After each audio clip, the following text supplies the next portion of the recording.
आपको किन किन चीजों का ध्यान रखना है ऑप्शनल चुनने के लिए? देखो, पहली बात तो किन का नहीं ध्यान रखना है, your previous background doesn't matter, तो उसको रिस्ट्रिक्शन ना बनाना। हो जाएगा तो बहुत बढ़िया, पर कॉलेज में क्या पढ़ा है डजंट मैटर, फ्रेश अब आपको जो पढ़ना है। तीन चार चीजें आपको ध्यान रखनी है। सबसे पहले syllabus, interest, syllabus, interest, then guidance, guidance and इसके साथ साथ कोई भी ऑप्शनल आपको चूज करना है, सबसे पहले ये देखो सिलेबस कितना है। आप देखिए, पबैड हो गया, पीएसआईआर हो गया, सोशियोलॉजी हो गया, साइकोलॉजी हो गया, इन सब के लिमिटेड सिलेबस हैं। आप इन्हें 4 से 6 महीने के अंदर कर देंगे। हिस्ट्री एंड ज्योग्राफी, मैथ्स, ये जो सब्जेक्ट हैं ये अराउंड 10 महीने में कवर होते हैं, बहुत ज्यादा, तो ये टाइम ज्यादा लेते हैं। तो अगर आप अगले साल ही अटेम्प्ट दे रहे हो, अनलेस आपका बहुत ज्यादा इंटरेस्ट है और बैकग्राउंड है, आपने पढ़ा है, तो आप इन सब्जेक्ट्स में जा सकते हैं, वरना लिमिटेड सिलेबस पिक करो अगर आपको अगले साल ही देना है, या इवन उससे आगे भी। क्योंकि देखो, मैथ्स, हिस्ट्री, ज्योग्राफी वो लेता है जिसने मास्टर्स भी किया हुआ है उसके अंदर और जो आगे पीएचडी कर पाएगा, वरना it is very like the subjects they it takes lot of time to cover that. उसके बाद आता है इंटरेस्ट। एक बार आपने सिलेबस देख लिया, फिर ट्राई करो, जैसे आज मैंने पबाड कराया, कि क्या पॉलिटी वगैरह में इंटरेस्ट है, क्या आप जानना चाहते हो डीसी क्या करता है, एसपी क्या करता है, कैसे गवर्नमेंट को इसमें तो इंटरेस्ट 100% होगा। चेक आपको बाकियों में इंटरेस्ट है कि नहीं, राइट? और इसके साथ साथ चेक करो ओवरलैप, कि कहां कहां हेल्प करेगा आपको। जैसे साइकोलॉजी सिर्फ एथिक्स में थोड़ा सा हेल्प करेगा, कहीं और नहीं करेगा, तो तब लेना जब बहुत ज्यादा इंटरेस्ट हो। क्योंकि आपका ओवरलैप नहीं है तो वो हेल्प नहीं करेगा आपको। वहां पे पढ़ना तो सब कुछ जीरो से ही है, जैसे जीएस के अंदर पढ़ रहे हैं, लेकिन सबसे बड़ा क्राइटेरिया है ये, मैंने आपको पहले ही बताया, इसकी प्रिपरेशन मास्टर्स लेवल पे होती है। तो आपको ये अच्छे से क्लियर होना चाहिए कि जहां से भी आप पढ़ेंगे या गाइडेंस लेंगे, अगर आप ऑनलाइन ले रहे हैं या ऑफलाइन ले रहे हैं, डिस्कशन वाली चीज हो। ऑनलाइन ले रहे हैं तो आप अनम्यूट करके बात कर पाए कि सर मेरे को, क्योंकि टॉपिक्स बहुत होंगे जो शायद आपको नए लगेंगे, आपको समझ नहीं आएंगे, क्योंकि ये मास्टर्स लेवल प्रिपरेशन है।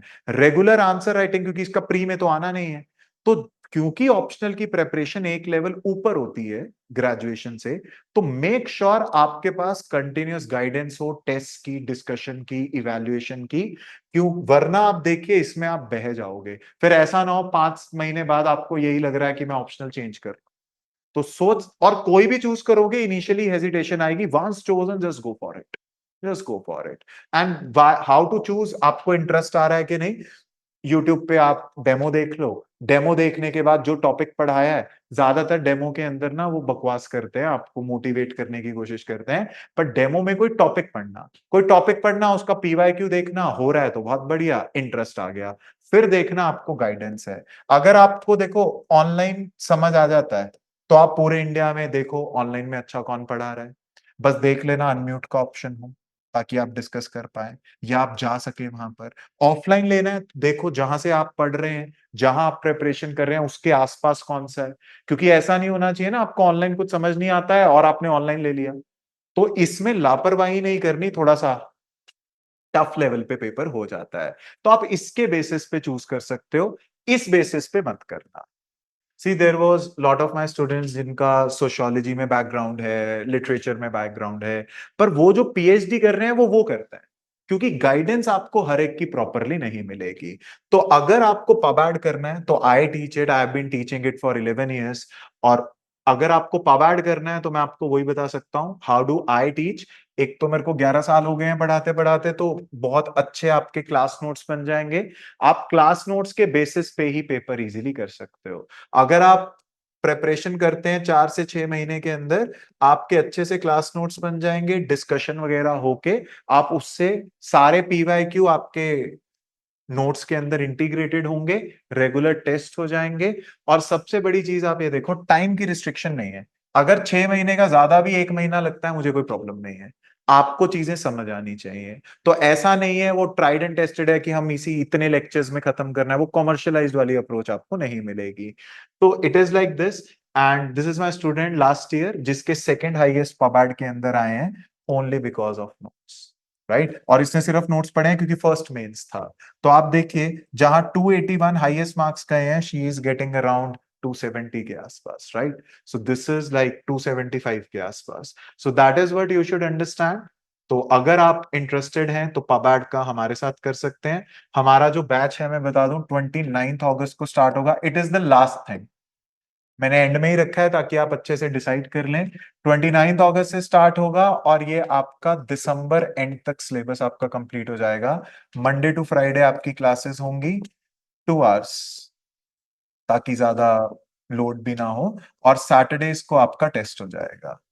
ऑनलाइन वाले दिन हो वो अपना अनम्यूट वगैरह कर सकते हैं और अपने टेस्ट सबमिट करके वो डिस्कशन कर सकते हैं। बाकी रेगुलरली आई एम देयर। जब तक आपका पेपर नहीं होता तब तक ये सारी चीजें आपको अवेलेबल हैं। जब आपका पेपर हो भी जाएगा, आप मेंस में जाओगे, तब भी आपको इसकी टेस्ट सीरीज वगैरह हम ही प्रोवाइड करेंगे। तो अगर आप पबाड में करना चाहते हो, मैंने आपको उसके बेनिफिट्स वगैरह बता दिए। एक दो और मैं सेशन आगे ले लूंगा। आज के सेशन में मेरा इंटेंशन था मैं आपको थोड़ा बहुत पढ़ा दूं ताकि आपको वो चीजें समझ आ जाएं, right. So if you want to do it you can start with us. 29 August we are starting the batch. Offline में सीट्स की लिमिटेशन है और ऑनलाइन में भी है, क्योंकि हम ज्यादा बच्चे नहीं रख सकते, आपको अनम्यूट का ऑप्शन देना है। तो आप देखिए टोटल फीस भी बता देता हूँ, because it is like tough topic to teach and all. तो नॉर्मली जो ऑप्शनल के प्राइसेस होते हैं वो 55 to 60 होते हैं अगर आप अच्छे अकेडमीज में जाएंगे पढ़ने के लिए। तो but we will offer you at 40,000, जिसके अंदर till your selection it is available to you. And अगर आप अपनी सीट बुक करना चाहते हैं, क्योंकि सीट लिमिटेड होगी, तो आप अपनी सीट बुक कर सकते हैं। बैच टाइमिंग 1 to 3 या 2 to 4 होगा, दैट वी कैन सी।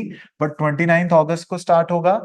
आप 2,000 पे करके अपनी सीट बुक कर दें, फी से एडजस्ट हो जाएगा। And then rest of the payment you can do, वो हमारी टीम आपको कांटेक्ट करके बता देगी। ऑनलाइन ऑफलाइन दोनों मोड में अवेलेबल है। आपको एक्सेस रहेगा रिकॉर्डेड लेक्चर्स का till your selection, and I have told you rest other things are not important. तो आप अगर नीचे लिंक ट्री पे क्लिक करेंगे तो ये वाला ऑप्शन है पब्लिक एडमिनिस्ट्रेशन ऑप्शन बाय नमन सर। आप इस पे क्लिक करेंगे तो वेबसाइट खुल जाएगी, आप अपना सीट बुक कर सकते हैं। क्योंकि ऑफलाइन तो सीट्स बहुत ही लिमिटेड है, पर ऑनलाइन भी देन इट्स नॉट दैट कि इट्स कंप्लीटली अवेलेबल, क्योंकि हमें अनम्यूट वगैरह का भी ऑप्शन आपको देना पड़ेगा। पबैड के कुछ मेरे लेक्चर्स यूट्यूब पे भी पड़े हैं, वहां देख सकते हैं। टॉपर्स के बारे में मैंने आपको यहाँ पर बता ही दिया है, तो इट फंक्शंस लाइक दैट।